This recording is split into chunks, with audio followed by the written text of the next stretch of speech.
Good morning students, welcome back to Simply Tutor classes.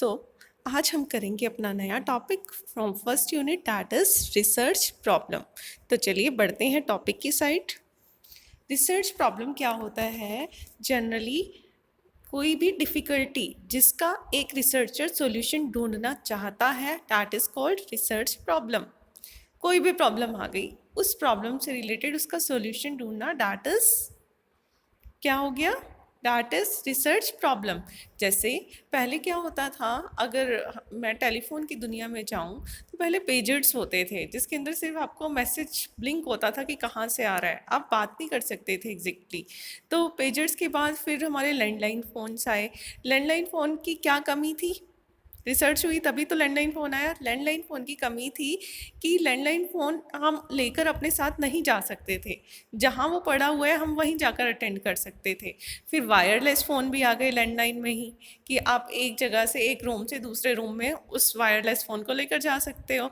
ये continuously researches हुई ना, problems आई थी कि ऐसा ऐसा हो रहा है, ऐसा ऐसा फेस कर रहे हैं, तो इसलिए हमें इस चीज़ को इन्वेंट करने की ज़रूरत है। फिर आज की डेट में देख रहे हैं हम कि हर कोई, मतलब आपके पास फ़ोन है, आप कहीं भी लेकर चले जाओ, अपने घर से बाहर लेकर चले जाओ, अपनी सिटी से बाहर लेकर चले जाओ, अपने स्टेट से बाहर लेकर चले जाओ, अपनी कंट्री से बाहर लेकर चले जाओ, फ़ोन तो काम करेगा क्योंकि वो मोबाइल है। तो क्या है कि कॉन्टिन्यूसली क्या है, इम्प्रूवमेंट्स आती हैं, और वो किस वजह से आ रही है? प्रॉब्लम आई, प्रॉब्लम का सॉल्यूशन ढूंढा तो रिजल्ट मिला, जिसकी वजह से नई नई इनोवेशंस आई। तो प्रॉब्लम, रिसर्च प्रॉब्लम क्या हो गया? वो प्रॉब्लम, रिसर्च प्रॉब्लम की अगर मैं बात करूं तो वो प्रॉब्लम जिसका सॉल्यूशन एक रिसर्चर ढूंढना चाहता है, that is called research problem. यही लिखा हुआ है, देखो, a research problem in general refers to some difficulty which a researcher faces, जो रिसर्चर फेस कर रहा है। और रिसर्चर क्या चाह रहा है कि ये जो प्रॉब्लम आई है इसका कोई ना कोई प्रैक्टिकल सॉल्यूशन मिल जाए। एक और इसका मीनिंग देखिए, प्रॉब्लम डिफाइन कैसे करेंगे हम? प्रॉब्लम क्या होगा? Clear and precise statement. Clear and price statement किसकी? Of the questions that are to be investigated. जैसे कि कोरोना की वैक्सीनेशन आई है ना? प्रॉब्लम क्या आई थी? कोरोना आ गया था लेकिन हमारे पास कोई मेडिसिन नहीं थी, कोई वैक्सीनेशन नहीं थी। तो यहाँ पर क्या हुआ? ये रिसर्च प्रॉब्लम स्ट्राइक हुई। हमारा क्वेश्चन क्या बनेगा? क्या क्वेश्चन बनेगा यहाँ पर रिसर्च प्रॉब्लम का? What should be the vaccination of corona virus. उसके लिए उसकी रिसर्च हुई, खोज हुई, जो अभी तक एक्सपेरिमेंटेशन फेज में है, फिर भी मार्केट में कोरोना वैक्सीन आ चुकी है। तो क्या होगा? Clear and precise statement of the questions that are to be investigated. जिसे इन्वेस्टिगेट करना है, जिसका सोल्यूशन ढूंढना है। कोरोना आया है, अगर नेशनली इंटरनेशनली कोरोना फैल गया है तो उसका सॉल्यूशन ढूंढना है। वो प्रॉब्लम क्या आई? कोरोना। कोरोना को लेकर कौन सी वैक्सीनेशन अवेलेबल हो सकती है, कौन सी मेडिसिन अवेलेबल हो सकती है, उस सारी चीज़ों की सर्च करना, दैट इज प्रॉब्लम डेफिनेशन। वो एक क्वेश्चन की फॉर्म में डाल देना। और कुछ हम ये भी डिफाइन कर सकते हैं, existing business problem that is to be solve by the manager. की कुछ ऐसी प्रॉब्लम्स हैं जो पहले नहीं सॉर्ट आउट हुई, तो अब मैनेजर ने उनका सॉल्यूशन ढूंढना है, तो वो भी क्या हो जाएगा? आपका रिसर्च प्रॉब्लम। क्लियर हुआ? रिसर्च प्रॉब्लम क्या हो गया? वो प्रॉब्लम जिसका सॉल्यूशन एक रिसर्चर ढूंढना चाहता है, उसे हम क्वेश्चन की फॉर्मेट में लिख लेते हैं। ये प्रॉब्लम न्यू भी हो सकती है और एग्जिस्टिंग प्रॉब्लम भी हो सकती है। चलिए आगे बढ़ते हैं। Criteria of a good research problem. एक अच्छी रिसर्च प्रॉब्लम, रिसर्च प्रॉब्लम क्या हो गया? प्रॉब्लम को समस्या मत लेकर चलो, वो क्वेश्चन जिसका सॉल्यूशन एक रिसर्चर ढूंढना चाह रहा है, दैट इज रिसर्च प्रॉब्लम। एक अच्छी रिसर्च प्रॉब्लम का क्या क्या क्राइटेरिया हो सकता है? सबसे पहले ओरिजिनलिटी। ओरिजिनलिटी का क्या मतलब है? जो रिसर्च प्रॉब्लम, जिस चीज़ का आप सॉल्यूशन ढूंढना चाहते हो, जिस चीज़ के बारे में आप रिसर्च करना चाहते हो, वो ओरिजिनल होना चाहिए, कॉपीड नहीं होना चाहिए, किसी का चुराया हुआ नहीं होना चाहिए, वो आपका ओरिजिनल वर्क होना चाहिए। Second point, clarity and unambiguity. यहाँ पर क्या है? जो प्रॉब्लम आप लिखो वो क्लियर होनी चाहिए। क्लियर होने का क्या मतलब है? कहीं ऐसा ना हो कि ना तो आपको खुद समझ आए कि मैंने क्या प्रॉब्लम ले ली, चुन ली, ना ही जो आपकी रिपोर्ट को पढ़ें बाद में, जब आपकी रिसर्च कंप्लीट हो जाएगी, उन्हें सॉल्यूशन मिले कि ये एक्चुअल में प्रॉब्लम है क्या। तो आपकी जो प्रॉब्लम है वो क्या होनी चाहिए? क्लियर होनी चाहिए, जो कुछ वेरिएबल्स के बीच में रिलेशन एक्सप्रेस करे।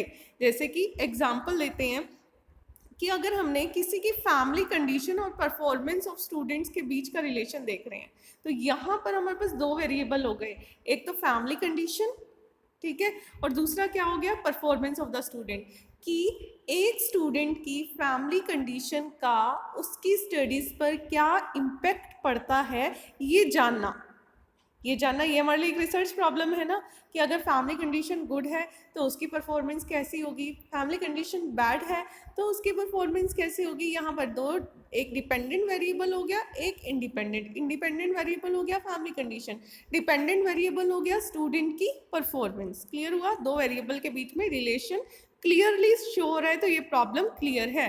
Next, interest and curiosity. Problem कुछ इस तरीके की होनी चाहिए कि रिसर्चर को भी इंटरेस्ट बना रहे उसका सॉल्यूशन ढूंढने के लिए।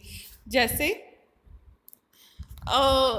एग्जाम्पल है कि अब यहाँ पर इंटरेस्ट की बात तो मैं नहीं करूँगी, कोरोना के टाइम पे तो मजबूरी हो गई थी कि कुछ भी हो जाए सॉल्यूशन तो ढूंढना ही ढूंढना है इस बीमारी से निपटारा करने का। तो यही चीज़ है कि ऐसी प्रॉब्लम हो जिससे कि रिसर्चर का इंटरेस्ट बना रहे जब वो उसका सॉल्यूशन ढूंढे, क्योंकि रिसर्चर एक दो दिन का काम नहीं होता, रिसर्च की एक लॉन्ग टर्म प्रोसेस होती है। तो रिसर्च प्रॉब्लम ऐसी होनी चाहिए जो कि रिसर्चर को मोटिवेट कर सके। Next, importance and applicable. Problem ऐसी होनी चाहिए जो एग्जिस्टिंग नॉलेज को बढ़ाए, जो पहले से नॉलेज है हमारे पास रिसर्च की उसे इंक्रीज करे, डाटाबेस में कुछ इंक्रीमेंट लेकर आए, आउटकम ऐसा हो जो बाकियों के लिए भी, बाकी जो भी इस टाइप की स्टडीज कर रहे हैं उनको हेल्प कर सके, सोसाइटी के लिए यूजफुल हो। नेक्स्ट पॉइंट है हमारा feasibility with researchers ability. Feasibility क्या होता है, फिजिबिलिटी क्या कोई चीज़ पॉसिबल है या नहीं। तो जो रिसर्च प्रॉब्लम उठाई जाए वो इस तरीके की होनी चाहिए कि वो किसके साथ मैच करनी चाहिए, रिसर्चर की कॉम्पिटेंस एंड क्वालिफिकेशन के साथ। मैं किसी कॉमर्स स्टूडेंट को बोल दूं कि वो मेडिकल फील्ड से रिलेटेड रिसर्च करे, क्या वो रिसर्च सक्सेसफुल होगी? नहीं। कॉमर्स वाला बंदा कॉमर्स से रिलेटेड फील्ड के बारे में रिसर्च कर सकता है, मेडिकल फील्ड से जुड़ा हुआ बंदा मेडिकल से रिलेटेड रिसर्च कर सकता है। मैं मेडिकल फील्ड के बंदे को बोल दूं कि आप कॉमर्स से रिलेटेड रिसर्च कीजिए, क्या ये फिजिबल होगा? नहीं होगा। तो यहाँ पर क्या चीज़ ध्यान में रखनी है कि जो भी रिसर्च प्रॉब्लम आए या ढूंढे वो किससे मैच होनी चाहिए, रिसर्चर की कॉम्पिटेंस एंड क्वालिफिकेशन से। नेक्स्ट है cost and time feasibility. Researcher को क्या करना है, अब देखिए रिसर्च फ्री में नहीं होती, रिसर्च पर भी पैसा लगता है। तो रिसर्च करने में कितना पैसा आएगा, कितना टाइम कंज्यूम होगा, क्या रिसर्चर के पास इतना पैसा है कि वो उसे स्पॉन्सर कर सके, या फिर उसकी रिसर्च को स्पॉन्सर करने वाली कोई और पार्टी है, प्रॉपर क्या इतना टाइम है। जैसे हमारे पास कोरोना के केस में हमारे पास इतना टाइम नहीं था, हमें जल्दी से जल्दी रिजल्ट चाहिए थे, हमारे पास लॉन्ग टर्म नहीं था, हमने 1-1.5 साल में जितना ढूंढा वो ढूंढ के हमने वैक्सीन निकाल दी। तो यहाँ पर क्या है कि हमारे पास हमने इन सारी चीज़ों का ध्यान में रखना है, क्या हमारे जितना हमारे पास मॉनेटरी टर्म में फंड्स हैं उसमें हमारी रिसर्च पूरी हो जाएगी, जितना हमने टाइम सोचा हुआ है उतने टाइम पीरियड में हमारी रिसर्च पूरी हो जाएगी। तो जो हमारी रिसर्च है वो कॉस्ट एंड टाइम फिजिबिलिटी होनी चाहिए। क्लियर हुआ? ये थे हमारे कुछ points, criteria of a good research problem. चलिए आगे बढ़ते हैं, सोर्सेज ऑफ प्रॉब्लम। मान लो मैं कोई रिसर्च करना चाहती हूँ, जैसे मैं बोलती हूँ ना पीएचडी करना है, तो that is doctorate of philosophy, मतलब आप किसी चीज़ के बारे में रिसर्च कर रहे हो। अब रिसर्च कर रहे हो तो कोई ना कोई मुद्दा तो उठाना पड़ेगा, जो टॉपिक आपने लिया कोई प्रॉब्लम उठानी पड़ेगी। अब वो प्रॉब्लम उठाने के सोर्सेज कौन कौन से हैं? सबसे पहले personal, professional, academic experience. Personal कि मैं कुछ कर रही थी, ठीक है, मान लो जैसे कि पहले क्या था, बल्ब का जब इन्वेंशन हुआ तो लाइटिंग की ज़रूरत पड़ी, बल्ब नहीं रोशनी नहीं हुआ करती थी, अगर लोग रोशनी करते थे तो वो आग जला के करते थे, उन्होंने सोचा कुछ ऐसा इन्वेंट किया जाए, तो वो चीज़ हो गई कि बल्ब की खोज हो गई, या किसी और ऐसे ही कि पर्सनल आपने कुछ फेस किया, उससे रिलेटेड आपने सॉल्यूशन निकाल लिया। एग्जाम्पल, बहुत सिंपल एग्जाम्पल अपने क्लासरूम का लेते हैं। पहले हमारे पास क्या होता था, हम ऐसे बोर्ड्स यूज़ करते थे जो चौक एंड बोर्ड होता था। फिर हमारे पास आए मार्कर वाले वाइट बोर्ड आ गए। फिर अब कॉन्टिन्यूसली हमें प्रॉब्लम आई कि नहीं नहीं, मार्कर वाला भी अच्छे से काम नहीं कर रहा, हमें कुछ टेक्नोलॉजी के अकॉर्डिंग अपडेटेड बोर्ड चाहिए। तो हमारे पास आ गया प्रोजेक्टर, कि जहाँ पर हमारा कंप्यूटर वाला काम भी होगा और हम इजीली बोर्ड की तरह भी उसे यूज़ कर सकते हैं। तो ये क्या हुआ, पर्सनल प्रॉब्लम आई, उसका सोल्यूशन ढूंढा गया, तो हमारे पास रिजल्ट आए। उसके बाद प्रोफेशनल, जहाँ आप काम कर रहे हैं वहाँ आपने कोई प्रॉब्लम फेस करी, और प्रॉब्लम फेस की तो आपने उसका सोल्यूशन ढूंढने का सोचा। नेक्स्ट एकेडमिक, आपने कुछ स्टडीज़ करी, कुछ पढ़ा, पढ़ते पढ़ते आपके दिमाग में आया ये क्रिटिसिज्म है इस चीज़ की, मुझे तो इस क्रिटिसिज्म का रिजल्ट निकालना है, सॉल्यूशन निकालना है। तो वो सॉल्यूशन निकालने का सोचा कहाँ से आया आपके दिमाग में, एकेडमिक एक्सपीरियंस से। ठीक है, पर्सनल जो आपने फेस किया, प्रोफेशनल आप जहाँ काम करते हो वहाँ कोई प्रॉब्लम आई, एकेडमिक आपने पढ़ना शुरू किया, मतलब आपकी जो पढ़ाई के दौरान आपको कोई प्रॉब्लम आई तो आपने उसका सोल्यूशन करने का सोचा। That is personal, professional and academic experience. Next आ गया रिव्यू ऑफ लिटरेचर। पहले बहुत स्टडीज़ हो चुकी होती है, बहुत नंबर ऑफ स्टडीज़, लाइब्रेरीज में देख लीजिए आप, बुक्स भरी मिलेंगी आपको, जर्नल्स होते हैं, मैगजीन्स होते हैं, time to time papers publish होते रहते हैं, टाइम टू टाइम नई नई इन्वेंशंस आती रहती हैं। जब आप उनको गो थ्रू करोगे, पढ़ोगे, तो आपको पता चलेगा कि पुरानी स्टडीज़ में क्या कमी रह गई, उस कमी को लेकर आप अपनी प्रॉब्लम स्टेट कर सकते हो। तो लिटरेचर से आपको बहुत कुछ ढूंढने को, बहुत कुछ सीखने को मिलेगा। Next, conferences and seminar. आप कहीं कहीं कॉन्फ्रेंस होती है किसी चीज़ से रिलेटेड, आप उसे अटेंड करते हो, वहाँ पर सुनते हो कि लोग कैसे कैसे क्या प्रेजेंट कर रहे हैं। सेमिनार्स होते हैं, उन्हें अटेंड करते हो, वहाँ भी कोई ना कोई प्रॉब्लम, कोई ना कोई, वो लोग जिस टॉपिक के बारे में बोल रहे होते हैं वहाँ कोई ना कोई प्रॉब्लम निकल कर आ जाती है, और आपके दिमाग में एकदम स्ट्राइक होता है कि मुझे इसका सोल्यूशन ढूंढना चाहिए। तो वो हो जाता है आपका कॉन्फ्रेंसेस एंड सेमिनार से अराइज हुई problem. Next, imagination and creativity. हम सोचते सोचते कुछ नया ढूंढ लेते हैं, तो वो हो जाता है हमारा इमेजिनेशन, या फिर हमने कुछ क्रिएटिव करने का सोचा, करते करते कुछ नया बना डाला। जैसे आप लोग बनाते हैं, कोई डिश बनाने लगे, उसके अंदर कुछ और इंडो वेस्टर्न मिक्स करके कुछ नया ही बना डाला, तो वो क्या हो गया, क्रिएटिविटी के कारण आपकी कोई नई इन्वेंशन हो गई। उसके बाद technical and social changes. Technical तो आपके सामने है, जीते जाते एग्जाम्पल्स, कंप्यूटर्स का एग्जाम्पल ले लो, विंडोज़ का एग्जाम्पल ले लो, ठीक है। अपडेशन देख लो कि कंप्यूटर्स में कितना हुआ, पहले कितने बड़े बड़े कंप्यूटर्स हुआ करते थे, इतनी हीट उनके अंदर से निकला करती थी, फिर छोटे कंप्यूटर्स आए, फिर आजकल आपके पास लैपटॉप्स हैं, आईपैड्स हैं, तो ये सब कुछ क्या है, टेक्निकल इम्प्रूवमेंट्स हैं, सोसाइटी में चेंज लेकर आ रहे, सोशल चेंज। सोसाइटी में कोई प्रॉब्लम देख रहे हो आपकी, ऐसा जैसे कि मैं पुराने ज़माने की बात करूं तो सती प्रथा होती थी, घूंघट प्रथा होती थी, धीरे धीरे क्या कर दिया गया, उन चीज़ों को, वो सोशल प्रॉब्लम को देखते हुए उन चीज़ों को रिमूव कर दिया गया। तो ये क्या चीज़ हो गई हमारी, टेक्निकल एंड सोशल चेंज से अराइज हुई प्रॉब्लम। चलिए अब बात करते हैं नेक्स्ट टॉपिक की, that is process of problem formulation.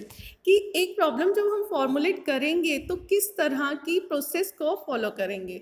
सबसे पहले हमने क्या करना है, डिसीजन मेकर का ऑब्जेक्टिव देखना है कि डिसीजन मेकर कौन होगा यहाँ पर, इन्वेंटर लगा लो या फिर रिसर्चर। कि रिसर्चर जिस प्रॉब्लम का सोल्यूशन ढूंढना चाह रहा है वो ऑब्जेक्टिव क्या है, क्या प्रॉब्लम है एग्जैक्टली। सबसे पहले तो वो ऑब्जेक्टिव देखना है और फिर क्या करना है, understand the background of the problem. ये प्रॉब्लम जो अराइज हुई ये क्यों हुई, ये भी ढूंढना है कि इसका कारण क्या है, क्या क्या रीजंस से जिसकी वजह से ये प्रॉब्लम आई, वो सारे के सारे आपने बैकग्राउंड जो भी है प्रॉब्लम का उसके वो नोट करते जाना है। फिर उसके बाद प्रॉब्लम को आइडेंटिफाई किया, सिम्टम्स जाने कि क्या क्या सिम्टम है, अच्छा ऐसा करने से ऐसा हो रहा है, नहीं ये करने से ये हो रहा है, वो सारे के सारे सिम्टम्स आपने उसके एनालाइज किए। फिर unit of analysis, determine the unit of analysis, कैसे आपने उस प्रॉब्लम को एनालाइज करना है, वो यूनिट ढूंढना है। फिर आपने देखना है कि जो प्रॉब्लम है उसको कौन कौन से वेरिएबल्स इम्पैक्ट कर रहे हैं। जैसे कि एग्जांपल लेते हैं सेल्स का और प्रॉफिट का, कि हमारी सेल किस वजह से बढ़ रही है, क्या रीजंस हैं, तो वो हमारे वेरिएबल्स, हमने जितने वेरिएबल्स इम्पैक्ट कर रहे हैं वो वेरिएबल्स हमने यहाँ पर उठाने हैं। और उसके बाद लास्ट में हमने क्या करना है, state the research question objective, जो प्रॉब्लम है वो एग्जैक्टली हम यहाँ पर फॉर्मुलेट कर देंगे। तो ये था हमारा पूरा चैप्टर प्रॉब्लम फॉर्मुलेशन का या फिर रिसर्च प्रॉब्लम। आई होप आप लोगों को क्लियर होगा। कोई भी डाउट होता है तो आप मेरे व्हाट्सएप ग्रुप पर भी पूछ सकते हैं और आप यहाँ कमेंट डालकर पूछ सकते हैं। आई होप ये टॉपिक क्लियर है। अभी नेक्स्ट टॉपिक हम करेंगे रिसर्च प्रॉब्लम, और नए नए टॉपिक जानने के लिए बने रहिए हमारी क्लासेस के साथ। Thank you so much.